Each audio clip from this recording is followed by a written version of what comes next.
Hi, my name is Bill, and today I'm going to be showing you how to replace the rotary knob on your dryer.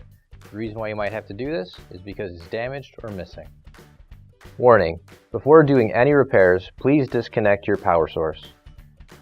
So this is our dryer. It's a GE, and this is what we're going to be using for this repair. Keep in mind, ours might be a little bit different than yours, but the same technique should still apply. So as you can see here, one of our knobs is missing. This is our rotary knob.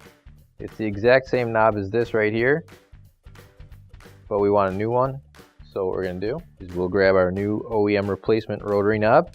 And if you don't have one of these already, you can find one on our online store. So when you replace the knob, take a look at the back. Make sure that D-shaped hole lines up with this right here. And simply slide it on, and you're ready to go. Finally, don't forget to plug in your appliance. If you need to replace any parts for your appliances, you can find an OEM replacement part on our website, PCApplianceRepair.com. Thanks for watching, and please don't forget to like, comment, and share our video. Also, don't forget to subscribe to our channel. Your support helps us make more videos just like these for you to watch for free.